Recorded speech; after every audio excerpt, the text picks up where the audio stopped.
Thank you for joining us. We will get started shortly.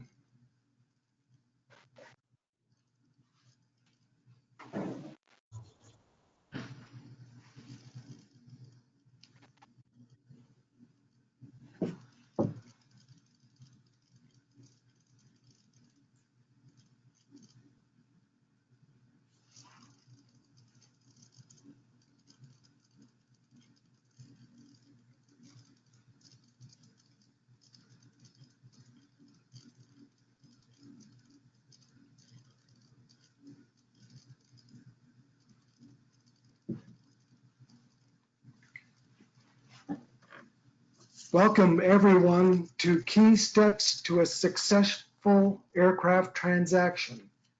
I'm Matt Thurber, Editor-in-Chief at AIN. Today we're going to help identify key issues involved in business aircraft transactions and how to put a team together to make the process go smoothly. Joining us today, Swirsky, President, GKG Law, Keith Hayes, National Sales Manager, PNC Aviation Finance, and Jad Donaldson, Director of Aviation, Harley Davidson Motor Company. We'd like to give a big thanks to Messenger Jet Sales and Duncan Aviation for sponsoring today's webinar. Now, please feel free to post questions at any time during the webinar. Just type them in the webinar question field, and we'll address them during the Q&A at the end of the session. Thank you again, and now I'll hand it over to Keith Swirsky, who's going to get us started. Thank you, Matt. Next page. Next page. Welcome, everyone. This is Keith Swirsky. Just a little bit about our law firm.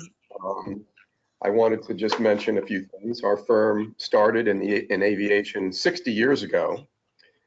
We primarily practiced in commercial aviation, of course. In 1990, I formed the corporate aircraft group for the firm. And before that, in the 1980s, I worked in the mergers and acquisitions area doing corporate tax and securities work. To date, I think I have supervised or handled over 5,000 aircraft transactions, which is really amazing when you think about it. Through that level of volume and participation at industry events, we've certainly developed a lot of long-lasting and good relationships and friendships in the industry. And when a deal involves advisors that we know well, the deal always goes more smoothly, which is really the presentation we're giving today, how to make a deal go smoothly. And knowing everyone in the deal and knowing them well is certainly an excellent aid to having a deal go smoothly. Next slide. Okay, so I've got about 6 or 7 slides. 2 of these are really a timeline, this slide and the next slide. It's an 8-week timeline that I put together, and I'll just go through it with you. At the very beginning of an aircraft transaction, typically a buyer will engage aviation counsel and tax counsel, particularly with the bonus depreciation being a key factor driving many used aircraft transactions, and the ability to take that write-off. Confirmation of the deductions by tax advisors is a key element at the very beginning. That will also set the budget, because if someone was expecting write-offs of a certain amount, and indeed they're getting write-offs of a different amount, that might modify what the budget they have for the aircraft will be. So we see tax advice being given nowadays right at the front end before someone even hires a broker and shops for an aircraft. So once that's done, usually in 1 week or less, you can complete the tax analysis and the ownership structuring planning. So in week 2, you would then engage the aircraft broker, determine your mission requirements and what makes, models, and price points are meeting those mission requirements. Once that's done, pretty promptly thereafter, the broker would identify aircraft that meet those requirements, negotiate potential purchase, And you'd really be negotiating letters of intent and signing letters of intent, in my opinion, in weeks 3 to 4. I mean, it certainly can take longer. There's no question about that, depending on what type of plane one is looking for. But the high quality brokers that are out there generally know their markets. They know the planes that are available. They know which ones will meet their customers' requirements. And pretty soon after they are engaged, they are making offers. And that's my experience. So that's going to happen during weeks 3 to 4. And also during week 4, financing should be looked at. If financing is going to be part of the transaction, one should be negotiating with lenders and providing due diligence disclosure information to lenders. And if there's going to be external management, then they should be shopping for their external management company. Next slide. So then during week 5, you would negotiate and execute the purchase agreement, sign a loan term sheet, select a desired management company. This is not static, of course. I have all this on weeks just for presentation purposes. This could occur in any other order you want, but this is a timeline that will lead to a successful aircraft transaction. By week 6, you should be starting your pre-buy inspection and getting credit committee approval. If you're borrowing funds, by week 7 to 8, you should be completing the pre-buy, negotiating which discrepancies will be repaired, negotiating loan documents, and negotiating management company agreements. And then by week 8, you'd be closing the transaction, implementing your ownership and operating structure. And that's a 2-month timeline. But if you notice during the 2-month timeline, only 1 month of that is really post signing of a definitive purchase and sale agreement, or less, really. So once you have that purchase and sale agreement executed, provided you have a slot at a pre-buy inspection facility, you'll be closing 3 weeks after that. So that's an ideal time frame. Anything faster is going to be too compressed. Anything faster being so compressed is going to create, I think, confusion, lots of emails going back and forth, out of order, if you will. People will be asking questions and new questions, and prior answers will come along at the same time, and it creates a lot of confusion.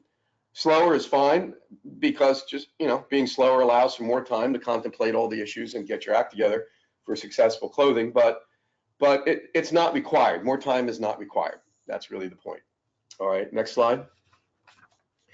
So when putting together a transaction, there are a lot of players that can be involved. This is really a matrix of all of those various players that are involved in a deal. Not everyone is involved in every deal, for sure. That would be very confusing to have this many people. It would get unwieldy.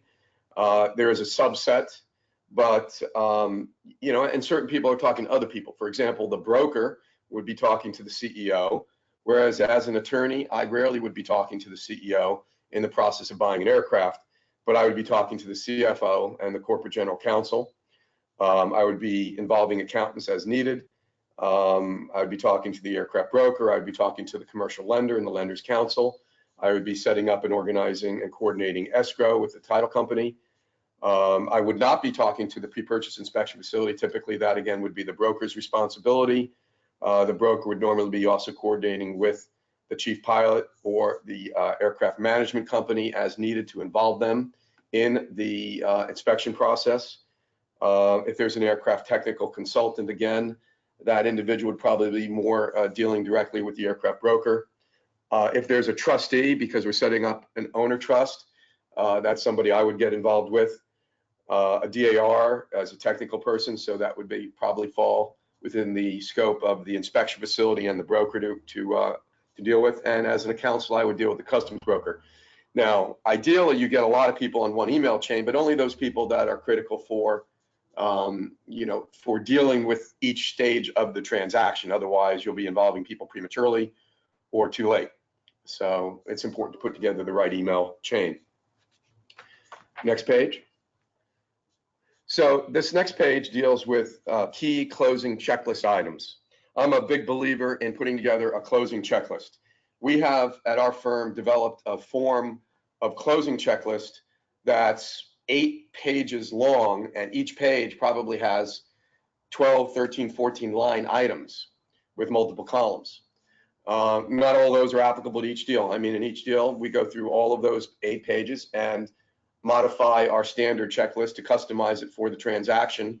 And we end up with a 2, 3, 4 page checklist. This page here shows a lot of the important items that are on a closing checklist. The left side on this slide shows very clear and understandable items, like starting with getting confirmation of the deposit from the buyer, FAA and IR title searches right at the front end, having placed in escrow the bill of sale, the warranty bill of sale, the registration application, lien releases, a declaration of international operations if necessary. If you're using an LLC, then the LLC citizenship statement, getting your TUI registration and PUI appointed, ensuring that you've got insurance, confirming, this is an important one, interesting, confirming your flyaway exemption. Many times the brokers select the aircraft inspection facility, the pre-buy facility, without reference to whether you've got a flyaway exemption. So just a word of advice, when selecting the inspection facility, it's a good idea to have looked at the flyaway exemption rules, particularly if there's going to be post-closing work done on the aircraft, which is something many times the broker's talking to the principal about, but not involving the lawyer. So when I'm involved documenting the deal, I don't find out that there's going to be post-closing work possibly till later on in the transaction. And post-closing work definitely impacts the ability to comply with a flyaway exemption. So you need to look at your states very carefully for that. A rental appraisal, if applicable, that's done for sales and use tax planning purposes. Positioning an aircraft. On the right-hand side of this page, you see things like completing the tax planning, which is from the timeline, and all the other items that are from the timeline. All those items that are on the timeline are definitely things that go on the closing checklist. All right, moving to the next slide. So now we're at the closing process. Again, we work through the closing checklists, and the way to do that and to do that smoothly is to have a dry run closing call. So of course we circulate the closing checklist to the relevant parties, but then to have a closing call to go through the line items on the checklist, line item by line item, and make sure that they're all completed or in process, and most importantly, who's responsible for each particular item on the closing checklist. I find that if you conduct a dry run closing call, and possibly even two dry run closing calls, that closing, when you get to the closing, it'll be the shortest closing call you've ever had in an aircraft purchase or sale transaction. I like to conduct my closings via conference call rather than irrevocable written instructions. I know that there are varied opinions on this. I like the closing call because it gives everyone an opportunity to have a quick discussion of any open remaining items. It's emotionally a good thing to do for a buyer, to congratulate them at the moment of filing of the bill of sale, and a seller for selling the aircraft. But these are the things that happen at the time of a closing conference call. They're right there for you, in front of you. It's pretty straightforward, provided you've done the dry run closings and you have your closing checklist. These things are all going to be in place at the time you get to your closing phone call. Next page. So lastly is post-closing. Post-closing should also be on your closing checklist, of course. Post-closing would be your post-closing title searches, obtaining a fly wire if required. If the plane is going out of the United States, you'll need to apply for a fly wire using a declaration of international operations, and that would usually come 1 or 2 days after closing. Getting a fuel receipt or other proof of the aircraft location at closing, ensuring that maintenance programs and other contracts are transferred. Just for everyone listening in, that's, in my opinion, typically an item for the management company or the aircraft broker. Rarely, as a law firm, do we get involved in communicating with the programs to do transfer documents, but we can, but it's rare. Implementing the ownership and operating structure is a key item here, and ensuring that if there's a management company, they comply with the tax planning requirements. For those of you who are connected with management companies, you'd say, what is that all about? That has to do with billing and accounting and cash flow. because ownership and operating structures have a lot to do with billing, accounting, and cash flow. And it's very common that I will put together the planning and implementing documents, which would include a dry lease, possibly edits to the management agreement that deal with financial matters. And then the invoicing doesn't match. And that's very commonplace, that the invoicing that gets generated doesn't match the planning and the documents. So review of that on a post-closing basis is particularly important. And revisiting the planning and the operating structure periodically to make sure that it's still appropriate. Maybe the plane's been relocated or anything like that is also important. Frankly, it slips through the cracks all the time, but for purposes of putting together a successful transaction, post-closing should be followed. These recommendations should be followed as well. So that's my full 10 minutes. Thank you, everyone. And I'll be, of course, available for Q&A at the end of this seminar. And next up is Keith Hayes with PNC Aviation Finance. Thank you, Keith. Yes, and my name is Keith Hayes. I'm the National Sales Manager, excuse me, for PNC Aviation Finance. And before I get started, I would like to thank AIN for hosting this webinar and allowing myself and PNC to be a part of it. We very much appreciate it. So Keith just spent quite a bit of time, 10 minutes or so, talking about the entire timeline of an acquisition and setting up your team. And a lot of the discussion was kind of at the 20,000 foot level.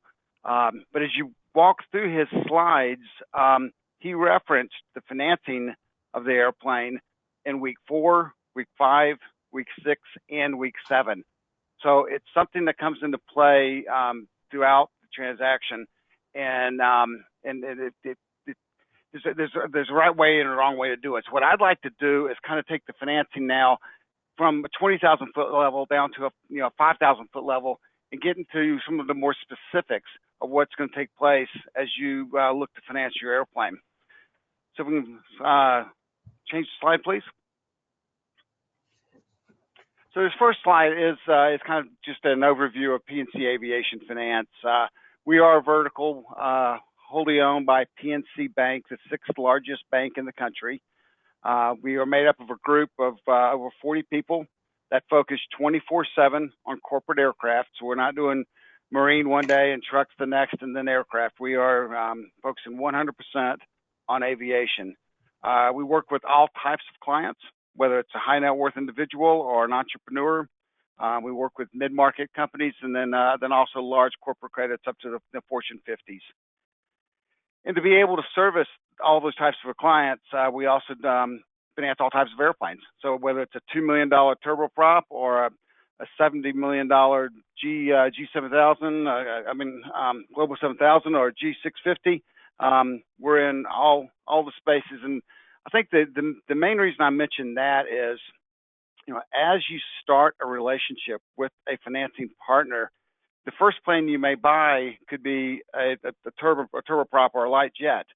But more than likely, 3, 4, 5 years down the road, there's a good chance you're going to upgrade that plane. And maybe it's to a midsize, maybe it's to a super mid. Well, if you aligned yourself in the beginning of your relationship with an institution that's only comfortable doing $2 or $3 million transactions, you're going to have to go through the entire process again of creating a relationship, educating, and kind of starting from scratch. So I recommend, whether it's with PNC or anybody else, I recommend that you align yourself with an entity that can grow with you as you grow in this space.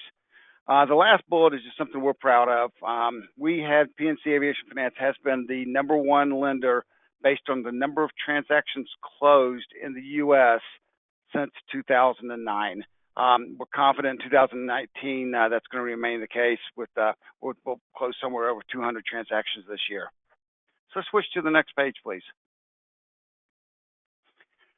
This again is kind of a highlight of the range of financing options that we offer here at PNC. But we're not going to talk about PNC. I'm going to talk more about aligning yourself with an institution that has all the products that you may need. Quite often what we will see when we're first talking to a client and our sales team is talking to a client is the client will come to us and say, okay, I'd like to get a 90% advance loan transaction. But then as the transaction matures and evolves, as Keith was talking about earlier, and the client is working with his tax attorney or just his attorney or his accountant or a CFO, other drivers come into play. The drivers could be a tax situation. The driver could be off balance sheet. It could be sales tax. So it may start out with a simple loan and then evolve into something much more complex. Now, if you've aligned yourself with an institution that only has a debt product, or if you've aligned yourself with an institution that only has an operating lease product, as you evolve, they're not going to be able to evolve with you. And so what they may do is either try to force feed the product they have, or you're going to have to start from scratch again. So again, in my opinion, align yourself with somebody that has all different products to offer to make sure you have a smooth transaction from start to finish. Let's move to the next slide, please. As with the product offering, I also think it's extremely important to align yourself with an institution that specializes in corporate aircraft. This is what I do a specialized asset. It's not everyone's good at it. A lot of people like to try to be good at it, but they're not. So you want to work with somebody starting with the sales team that understands all the different products. That's a consultative individual that can work with you, whether it's the CEO, whether it's the CFO, that you're comfortable that you can bring them in and they can meet with your tax accountant if need be to help strategize on products. You want to partner with somebody that has a dedicated asset management team. As you're starting the transaction and we are looking at the asset and how we're going to view the asset, what kind of values we're going to put on it up front, what kind of amortization are we comfortable with. If the institution that you're working with doesn't have a dedicated, committed asset management team, they're going to third parties with everything. So it's not as efficient, and ultimately the information provided may not be as accurate as somebody that has somebody that's specialized in it. Once you've decided to move forward and you have a structure, and we're going to talk a little bit more in depth about the underwriting and operations. But that's the transaction then moves into the underwriting side. And again, you want to make sure that you're working with somebody that understands how to underwrite a corporate aircraft deal, what could be a very, very complicated transaction. You know, I've had clients come back to me and they said, hey, I've submitted my transaction to XYZ Bank, and they've come back to me and said they don't think I should be buying a plane this expensive. And the way we view it is if a client can afford the plane and they have the cash flow for the plane, we probably shouldn't be in the position of advising them on what kind of plane they should be buying. But quite often, if you don't understand it, that type of feedback can be provided. And lastly, the operations, that's what we call our secret sauce here at PNC. And we'll talk about it more in just a second. But if you don't have somebody that's like Keith mentioned earlier, that is extremely knowledgeable of all aspects of the documentation, the closing process, you can have a great experience all the way up to the 11th hour, and then it's not going to be nice at the end. At the end. So let's switch pages to the next, please. I'm just going to go down kind of a roadmap of 3 different processes that I think you'll see as you're working with your financing partner. And the first one is just working on the structuring and the proposal. And this should happen very quickly after you've identified an aircraft. We see quite often people will go well down the road. They've got the plane in pre-buy, and then everything's getting rushed, and the process doesn't go smoothly. So we highly encourage you. But once you've identified an airplane, immediately get with your financing source and start talking through the different types of structures. Again, as I mentioned earlier, quite often transactions will come to us and they'll just, or clients will come to us and they just want a credit-based, simple transaction. We have a product here. It's called our asset-based product, which is no financial disclosure whatsoever, and a limited to non-recourse transaction as far as the guarantees go. That fits a lot of people. Fits a lot of complex credits that have very complex financial statements. and they don't want to have to disclose and go through all the financials. So that's a product that works very well for a lot of people. But as you're working through in corporate and high net worth individuals, and all of a sudden you find out, well, geez, I've got net operating loss carry forwards, or I have passive and active income problems. Well, maybe an operating lease makes sense so that you pass that depreciation on to somebody else. Maybe you find out as you're moving through it that the client is going to pay sales tax up front when they buy the airplane. Well, under a synthetic or an operating lease, usually in most states, the sales tax will be due on the monthly rentals, not up front. So now you got a debt transaction that maybe flips to a synthetic lease only because of sales tax. The client pays use tax for 4 or 5 years. He sells the plane and he avoids paying sales tax on potentially 40, 50, 60% of the price of the airplane. So those are a couple of different things. Again, it's just an evolution. That's why you need to come early. And then, after you've started that, that's also the time we're going to start pulling in information on the plane itself for our asset management team to start looking at, the values and everything of that nature. So that's when we start gathering the LOIs or the purchase agreements and things of that nature. So let's switch to the next slide, please.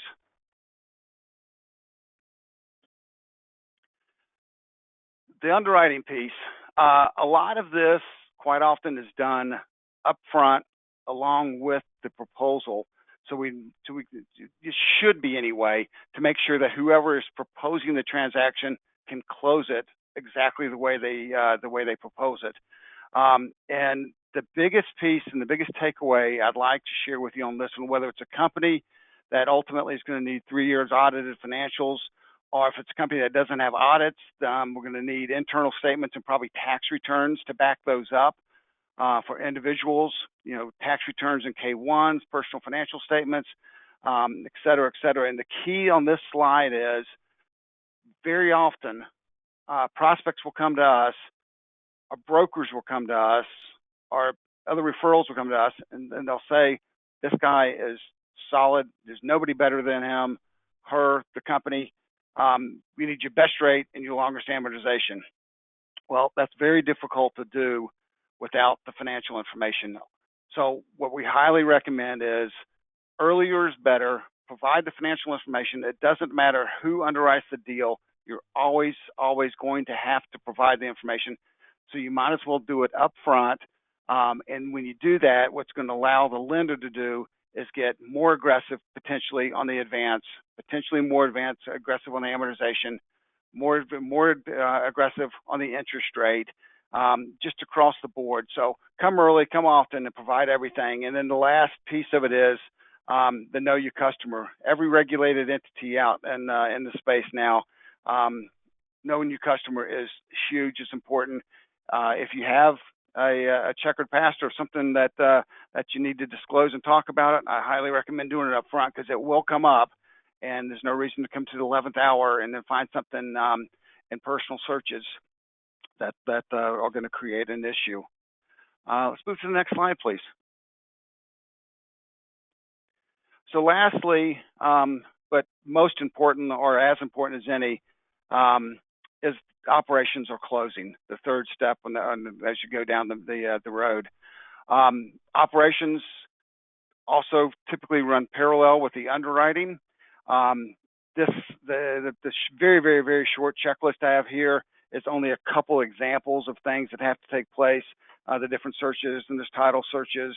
The asset management team has to order appraisals. The plane has to be inspected. You got to make sure the borrower is set up on the international registry. Basically, if you take checklists that Keith has put together, we have a very, very similar, and any lender would hopefully have a similar checklist. You should demand it. It's the only way a transaction is going to go smoothly to make sure everyone is on the same page and everyone knows what's going to be needed to get it done.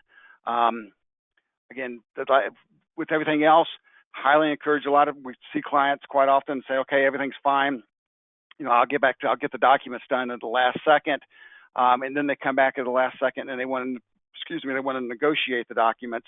And now we're kind of the bad guy. The lender is the bad guy because we're not ready for closing because the documents are being negotiated. So everyone, whether it's the broker or whether it's the OEM, is less than happy because we're not prepared to close, and that's never something we want. So we always ask to keep that process moving as quickly as we can to make sure that the transaction flows smoothly. Next slide. So just to wrap up, again, to summarize, come early, come often. Readily available information is the key to success. Please don't wait. Again, we see way too many times that the plane is coming out of pre-buy, and then they get the financing started at that point in time, and it just doesn't lead to a smooth transaction and a good experience for everyone. So with that said, I will wrap up and pass the baton over to Jad. Well, thank you, Keith Hayes. I appreciate that, and Keith Smorsky for all of your insight. Both of you have taken on two pieces of it. From the slide, you can see that a lot of my experience comes from working with the NBAA, as well as my position as Director of Aviation at Harley-Davidson Motor Company. I would like to put in at least a plug here that says that we have a great industry out there, and we have a great number of people that donate a lot of their time through the NBAA and the committee work, as I have done and a lot of my colleagues in the industry have done. And if you want more out of our industry, there's a great opportunity in our association, as the National Business Aviation Association can allow you to be more involved. And I'd like to start off by also saying, let's recognize that in the course of doing aircraft transactions, that over 80% of our industry is made up of single aircraft operators.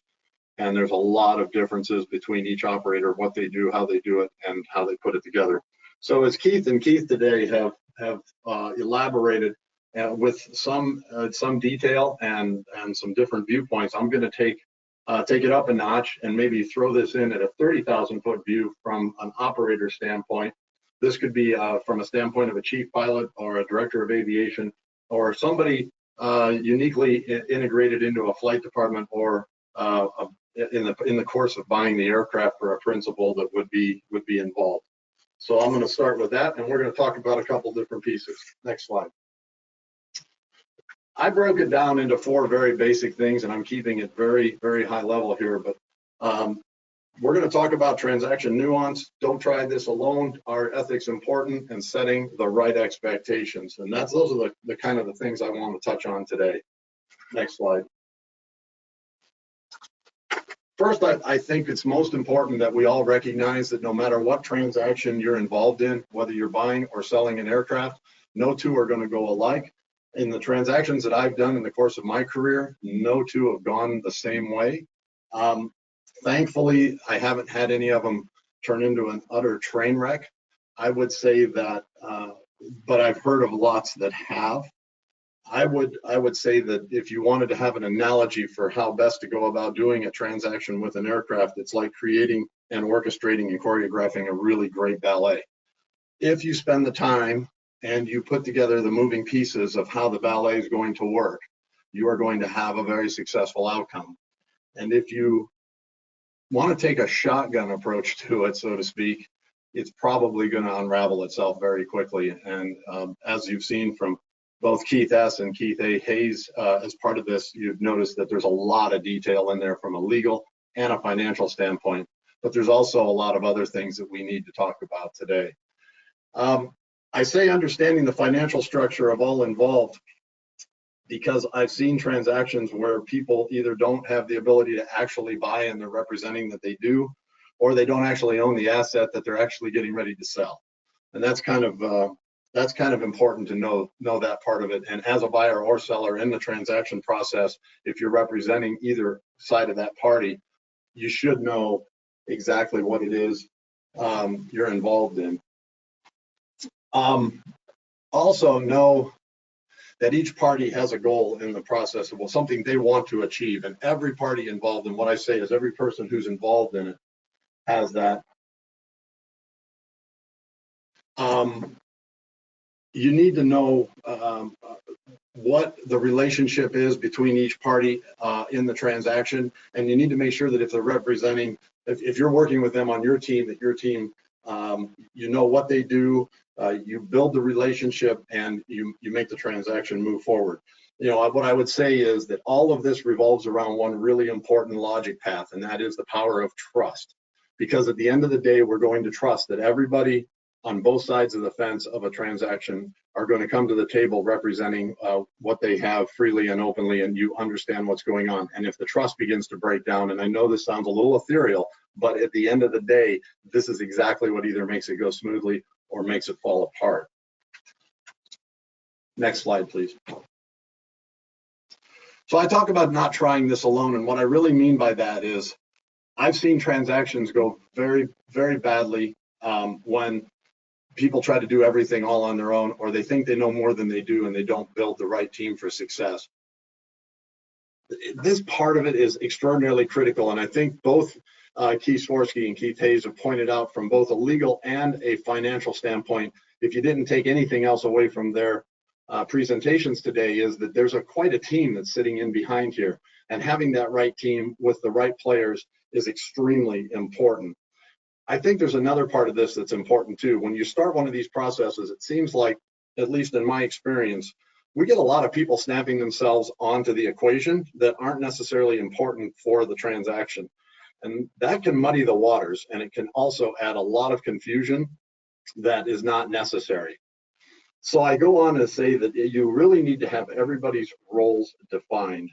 And when you don't, you're going to run into problems. Now, a couple of the things that people seem to miss on, and in my early days of doing this, I'll be honest, I missed a couple of these items. Make sure your insurance people are also involved in the transaction on what it is you are trying to accomplish. So you have finance, you're going to have some sort of legal representation, you're going to bring a broker in, you're going to need to pick a facility to do a pre-buy inspection. Of course, title and escrow will absolutely be involved, and all I'm touching on are the high level pieces of it, but don't forget your insurance broker as well. Now, when we talk about brokers, a lot of what Keith Swirsky talked about, interestingly enough, you know, he handles a lot of the transaction parts. And he gave a really great discussion on what are the days and the timeline on how all this is going to work out. I've been in many transactions where the broker has basically orchestrated that entire timeline. I want to touch briefly on the fact that when you're looking for a broker and you want somebody to help you find the asset, no two are created equal. They are all sized differently, and they all have different expertise. And sometimes their expertise is even based in the type of aircraft they mostly like to represent. Spend extra time vetting a really good broker. It's important that they are aligned with you and that you are aligned with them, and you both understand each other and your role within the process, because your legal team is going to be very focused on the law, your finance team is going to be focused on the money, and a good broker is going to be focused on both parts of that matrix and a successful transaction at the end that you're going to come out with. If you are aligned with your broker, you're going to have a successful transaction. If you're not, or you don't understand everything, or you haven't asked all the questions, and let me be clear, it's incumbent upon you sometimes to ask the question. It's not always going to get fed to you through this process. And so I talk about, is there a cultural fit? And I don't want to be ambiguous on this, but what I'm saying here is, does everyone on the team represent you the way you want to be represented? This is not always going to be a smooth process. There are going to be times when people in the course of the transaction get sideways, and will things be handled in a way that is acceptable to you and is representative of how you or your company, or if you're representing an individual, how that individual wants to be represented? Because the last thing you want to do is have a transaction start to fall apart or be misrepresented in some way that would hurt your image or reputation as well. Let's go to the next slide, please. So I talk about ethics a little bit, and for those of you that don't know on this call, through my work at the Business Aviation, National Business Aviation Association, I helped champion, this was not by any means my writings, but I helped champion the ethical business aviation transaction statement. I would encourage anybody who wants to know more about this statement to Google it. You simply have to Google the NBAA ethics statement, which will give you a 2-page document that we created for the industry that kind of delineates how we think from an association standpoint ethics should be conducted. We spent a lot of time in the course of creating this statement knowing who the fiduciary responsibility fell to. And when I say fiduciary, I mean who controls the money in the transaction. Now, this would seem to be somewhat common sense, but it's not. It's not as common as one would think. When we talk about ethics, it seems that it gets a little ambiguous. And let me just give you a definition real quick. Ethics are the moral principles that govern a person's behavior or the conducting of an activity. That's essentially what we're doing here when we look at doing a transaction in business aviation. What is the driving force and how are we doing it? So depending on who has the financial responsibility, it becomes important that we do this in an ethical fashion, if so inclined to do so, and not everybody does. I do know principals that don't care about ethics and they don't care how the transaction works out. And those of us that are in publicly traded companies, we care very deeply about these things, and we want to make sure that we do this at a very high level ethical standard. So I bring up the discussion of back-to-back transactions. If you don't know what back-to-back transactions are, before you do a transaction with an aircraft, you would want to know what this means. Essentially, a back-to-back transaction is a case where you're buying an aircraft and a broker or third party is going to take the aircraft from a seller, move it through their organization, and then on to you as your representative. Meaning you're actually, it might look on paper as though you're buying it from the seller, but you're really buying it from the broker or the representative you've hired. Be a little cautious of that type of transaction, although it is not illegal and there's nothing wrong with it. It can have, if you're not fully aware of how it's being done, it could have ethical implications. Does your transaction promote transparency? Do you know what's going on within the transaction? Now, transparency is a funny thing, in so much as we seem to be missing a lot of it in our modern day world. But what it really comes down to in aircraft transactions is there a hidden finder's fee that's being paid as part of the transaction that you're not aware of if you are buying an aircraft? If you are selling an aircraft and somebody brought a buyer to you, are you going to put on the bill of sale the fact that you're paying this person as a commission, or is it going to be totally hidden in the transaction? And even your legal team and your financial team may or may not be fully aware that that's actually taking place within the documentation, and this does happen from time to time. You want to be able to spot any sort of conflicts of interest that might crop up in the course of your transaction and try to put those at rest. And transparency will certainly allow you to do that and will keep you away from conflicts of interest that are in place. I find it interesting that in many cases, in talking to people that are doing transactions, there are representatives of companies that seem to feel that it is okay to take a commission on something that their company is purchasing or selling as part of the course of the transaction. And not always do they understand that that's a blatant conflict of interest. If you're being paid by the company you're representing already as a part of your job that you do every day, and then expecting a commission check for moving an asset in or out of that company or to that private individual without their knowledge, that would be a conflict of interest. I think you need to understand that and also be mindful of it. Now, in the course of working with the ethics statement for the industry, we got into a little bit of a discussion about were ethical problems considered to be illegal. And no, the answer is no. Not things that are unethical are not necessarily illegal. However, they can be, but they're not necessarily that way. And so don't confuse the two with regards to legality and ethics. Next slide. So in kind of putting all of this together and putting together what we've heard from our legal team and our finance team today as part of this webinar, it's all about setting the right expectation. I like to use the 6P rule, and without getting too graphic here, proper planning prevents piss poor performance. And the more you can plan, the better off you're going to be. Build the right team, put the right people in place, not too many, the right amount. Have them touch all of the pieces and make sure that team can work together. Yes, you're going to be working with big emails. Yes, there's going to take a lot of time. We know today from a finance and a legal standpoint that there's going to be a lot of different things, a lot of boxes that need to be checked off in order for this to go well.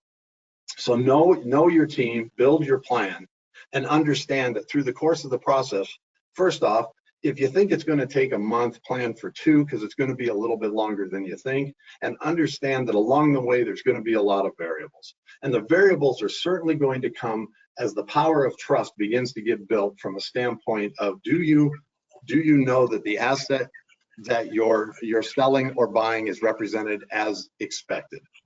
And those variables will definitely come into play if you get to the point of the pre-buy and it doesn't come out the way you think it should. And at the end of the day, what you're trying to do is execute the plan. So great success comes from great planning and solid execution. And this is a very complicated topic, and we are touching on only the highlights of it today. I hope I've been able to offer a little bit of takeaways that at least lets you think about a few things. And I'm always happy to share what knowledge I have in this space as well. And most everybody can find me out on the internet and know where to look me up. So with that, I want to pass it over to Matt for some question and answer, and thank everybody for their time today.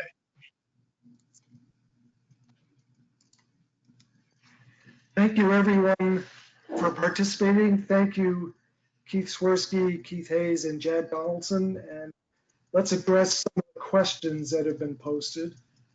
And just as a reminder, every participant will share the recording of the webinar and the presentation with you afterwards. So here's a question for Keith Swirsky. No two deals are ever the same, but what are the most common things that send transactions off the rails?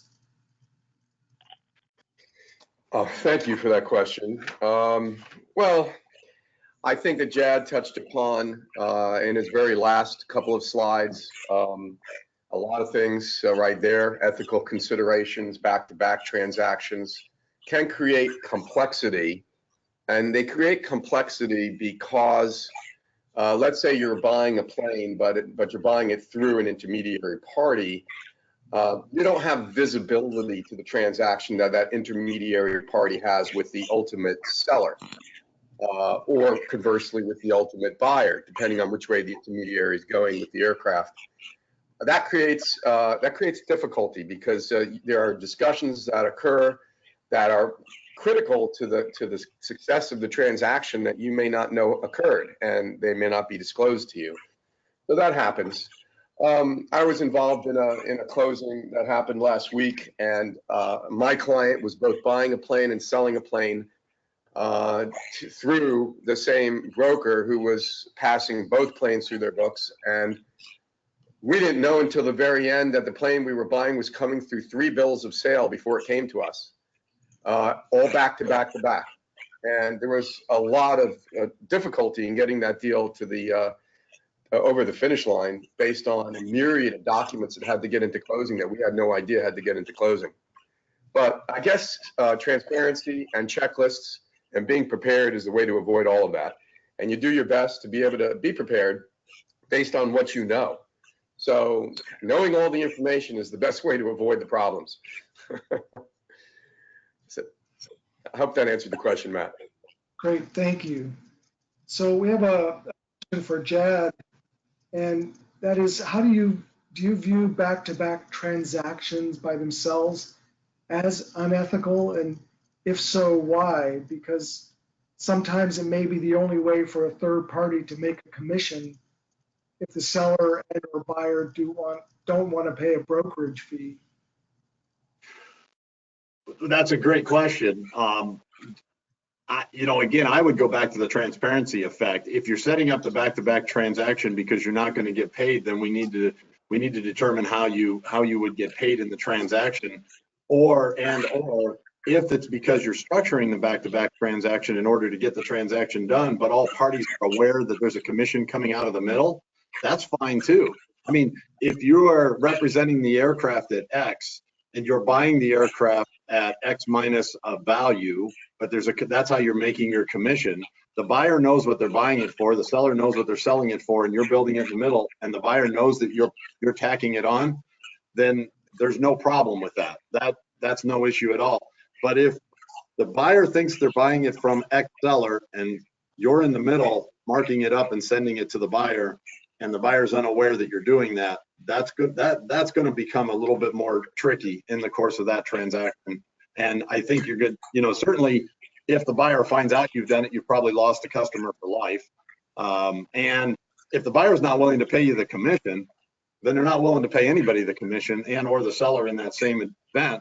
Um, Good luck to them. And I would say, you kind of move on to somebody else instead of trying to make that work in that situation. Now, that sounds a little altruistic. I understand that. But at the end of the day, is it worth it if you're going to lose somebody in a small industry as ours, where there's a lot of optics on what it is we do and how we do it? Thank you, Jad. So Swirsky or Keith Hayes, I'm not sure which one, but there's a question about what is the international registry and is it really necessary? I know that's a gigantic question, but I'm sure your customers ask about it all the time. Sure. Well, this is Keith Swirsky. Keith, I'm sure you'll jump in as well. We advise our clients that the international registry is important. And the reason it's important is because it is a location where your ownership of an aircraft is registered. So your bill of sale is registered effectively with the international registry. The registry itself is sort of one of these old-fashioned who gets there first wins registries. I think roughly 77 states, including all of the European Union, are members to the Cape Town Treaty, which set up how the registry was created and works. So with respect to a party, a citizen of one of the member countries, which is pretty much everybody, right, at 77 countries and EU, you have a perfection of your ownership interest being recognized. And if you register your bill of sale, and if you're a lender, if you file your international interest, which is effectively your lien, then you're perfected and you come ahead of anybody else that comes after you. That's important for a buyer. It's also important for a seller. And the reason why it's also interestingly important for a seller is because a seller gives a warranty bill of sale. And the warranty bill of sale provides an indemnity of title forever. And if there's a claim against title, even if it's at the international registry, a buyer is going to sue the seller, even if the seller did nothing wrong. So all parties to the transaction should insist on filing at the international registry. Thank you, Keith. We have a question.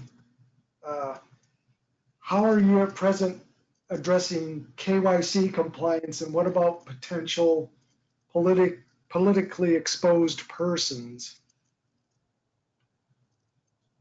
Sounds like a question for one of the Keiths. Keith H., I'll defer to you on that. Can you run through the question one more time? Sure. I got the KYC, the political part. Okay. So in addition to addressing KYC compliance, but also what about potential politically exposed persons, PEPs?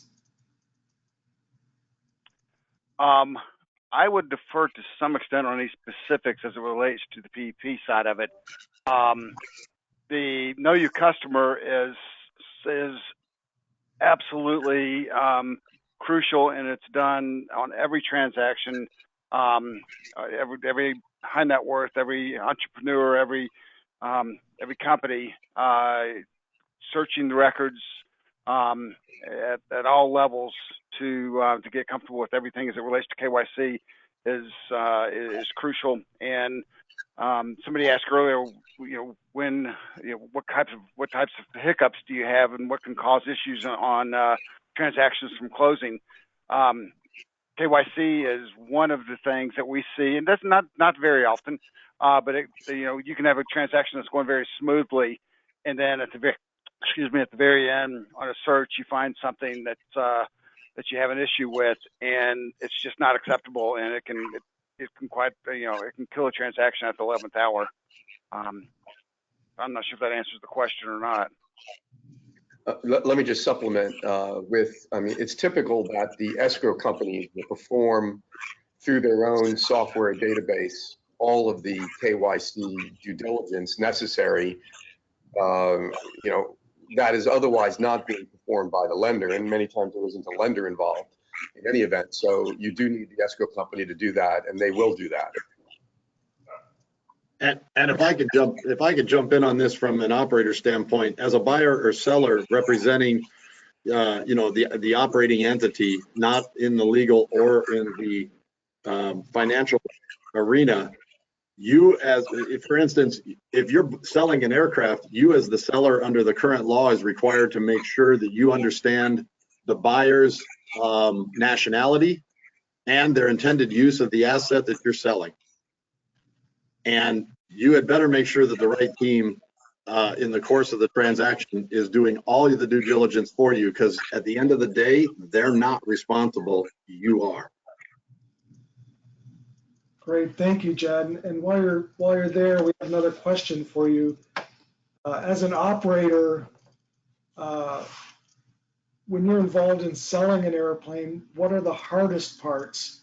And also, based on what you've seen over the years, what scares you the most when you're involved in these kinds of transactions? Okay, well, it's a two-part question. Give me the first part again, Matt. So as an operator of everything involved in selling an airplane, what's the hardest part for you? Okay, so having done this not that long ago, it's not that it's hard if you have clarity of mind of what you're trying to do. I look at the asset as making sure that I can represent it with clear of conscience, that it's 100% in every aspect. So I want to make sure that my records are good, that it's going to be represented well, and that whatever I'm telling my broker to put out to the industry and that they're helping me represent to any potential buyer is exactly what they see walking in the door. Because the minute that expectation doesn't align with what's sitting in front of them, you're going to have a problem. I went through an inspection a while ago where we had opportunities. It was an inspection on an aircraft that came due prior to us being able to sell it. There were inspection items that needed to be done or might need to be done in the event of a pre-buy inspection. And it was going to cost us a little extra money to get that work done as in the course. And those items were elective. In the course of the major inspection, they weren't necessary, but they were going to become problematic in the sale of the aircraft. I spent the extra money during the inspection in order to make sure that I was clear of mind and I could represent the aircraft as being fully complied with all bulletins and all inspections that might lead to a train wreck once we went to sell the asset. And in the end, that's what led to the power of trust between myself and our buyer, who was able to look at it and say, yeah, I agree with you and I trust you. Now, what are the scary things? The scary things in any transaction come from the idea that you don't know all the moving pieces. And it gets really scary if you begin to get wind of, or you begin to be concerned that something isn't being done on the up and up, especially, look, this whole ethics discussion that I kind of touch on is not problematic if the parties involved don't care about it. There are individuals out there that don't care whether or not you pay a commission on the side, or it's not part of the transaction, or they don't see it in the paperwork. All they care about is that you get them their assets so they can go fly. Okay, that's fine because they've agreed to that. But if you're representing a publicly traded company in any capacity and you're moving a high valued asset for that publicly traded company, you had better be sure that every I is dotted, T is crossed, and dollar is accounted for. Because if that unravels, it will be catastrophic for everybody involved. And it sadly, because our industry is constantly under threat and we're misunderstood in many cases, it could have bigger consequences, as we have seen in the past in the sound bites that are out there, making it look like something that it's not, when people start to get wind that maybe something wasn't done correctly. So the things that scare me the most are the things I either don't control and I need to, or that I don't know about in the course of the transaction. And it really just comes from making sure you have the right team and you have trust within the right team to be giving you all of the information present so you can make the right decisions. Great. Thank you, Jed. It sounds like you're saying you're better off just doing it right as the seller, so you don't have to worry about anything after the transaction's done. I think that both Keith and Keith would agree with that, because the last thing you want to do is post-closing documents come back and bills of sale don't line up, or that you get on the closing call and somehow it doesn't work. I've done every transaction I've done with a closing call. Literally every transaction was done with a closing call. And to Keith Swirsky's position, if you know what that call is going to be like, it should be literally a formality, last about 15 minutes, and the transaction's done. However, I have heard horror stories where those calls can go on and end without a transaction. Great. So, Keith Hayes, is there one type of financing that's more popular now, or does it really depend on the customer and their circumstances? It does depend completely on the customer and their circumstances. Historically, we at PNC primarily were involved in the asset base, the non-recourse, limited non-financial disclosure structures. But we are seeing more and more true corporate credits. But then what we're also seeing a fair amount now are synthetic leases. All the accounting changes that took place over the last year made operating leases not quite as attractive as they used to be as it relates to the financial reporting piece. And synthetic leases are actually a little more attractive as far as the off-balance sheet piece goes. So we're seeing some additional interest in that. And the other major reason behind the synthetic lease is just as I mentioned earlier, is the deferral or avoidance of potentially millions of dollars in sales tax. So it's across the board. We'll do about 50% just debt transactions, 50 to 60%, and the other made up of different types of lease transactions. Great, thank you. And then, Keith, while I've got you, we have a question. Is there an easy explanation for how the Export-Import Bank fits into the transaction? I would not be the best person to answer that. All we do here is domestic transactions, U.S. and Canada. So while the bank is very has a great relationship and does a lot with the Export-Import Bank, that's not an area that I have expertise in. I apologize. Thank you. Then Keith Swirsky, a question about sales commissions, whether they're a flat fee versus a percentage. And the question is, which one is most common and what would be considered excessive? I don't know if you get involved in those aspects of the transaction. Yes, thanks, Matt. Well, I am privy to that information, and typically, periodically, I do get involved in negotiating the actual broker commission agreement, whether it's on the buy side or the sell side. I'd say what I see most commonly is a flat dollar amount. Certainly, there are percentages out there. I just don't see them as often as I see a fixed dollar amount.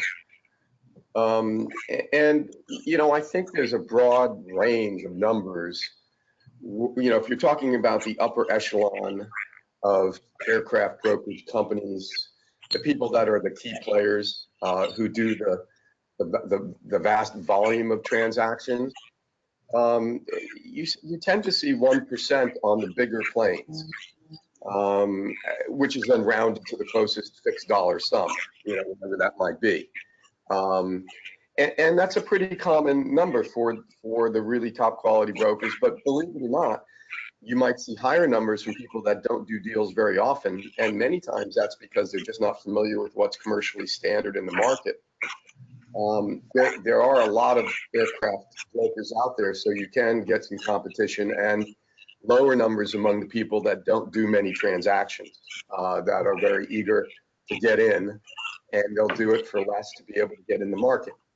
And certainly when you're dealing with the lower cost planes, that 1% could easily become 2 or 3%, because there's really just a minimum that anybody needs to be able to do the work. Because the work is the same whether you're spending $2 million or you're spending, you know, $6 million or $10 million. That's true for a lawyer. I think that's true for a broker.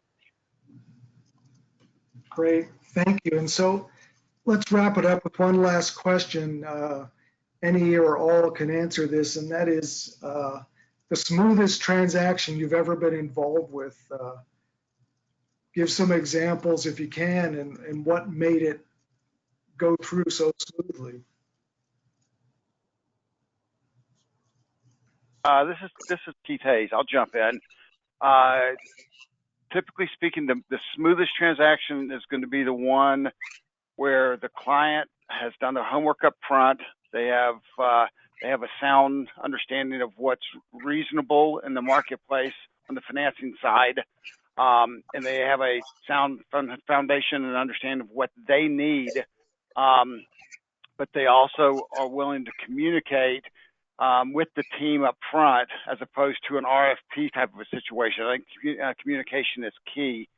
So up front, I think that's important. And then the next piece is, as I mentioned earlier, complete disclosure, complete financial packages presented up front, presented early, to make sure that the transaction is being structured properly.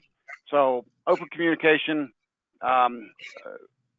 full disclosure of financial information, and then coming in as early as possible and all the way through the process, even the closing. Stay in the loop and do everything as soon as possible. This is Keith Swirsky, so I'll jump in. To some degree, I'm reiterating or echoing what Keith has said and what I've already covered. But it's having the right trusted advisors on the team. It's having experienced professionals, whether it's Keith Hayes involved in lending, or a seasoned aircraft broker like one of our sponsors, or anybody else who knows how to do an aircraft transaction well. It's not their first rodeo.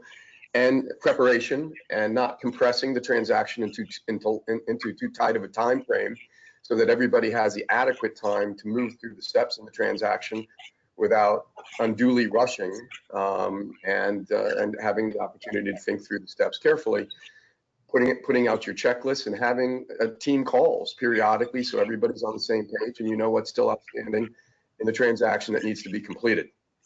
And that will lead to a very successful transaction.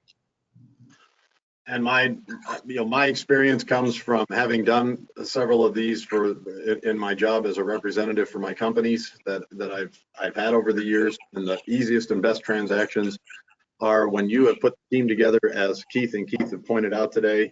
All the I's are dotted, T's are crossed going into it. You have a great relationship and a cultural relationship between your broker and your legal and your finance teams. Your executive leadership is fully aware of what you're doing and how you're doing it, and you have great representation on both sides of the transaction, so that there's no ambiguity in what it is you're representing and what both sides are expecting. And as the expectations begin to fully align and congeal, it makes the closing call become almost a formality at the end, because there isn't anything outstanding that needs to be taken care of. And what you really never want is, you don't want a transaction to come to close and post-transaction begins to begins to untangle something that should have been addressed in the transaction to begin with, and now you're left trying to sort it out. So the best transactions are again, a well-orchestrated, well-choreographed ballet that leads to both parties being extremely satisfied with the outcome. Excellent. Thank you very much, Jad. And thank you to Swirsky, Keith Hayes, and Jad Donaldson for helping out with this excellent webinar, and to Messenger Jet Sales and Duncan Aviation for their sponsorship. We will submit the unanswered questions to our panelists for later follow-up. And I'd like to thank everyone for participating and have an excellent day. Thank you, Matt.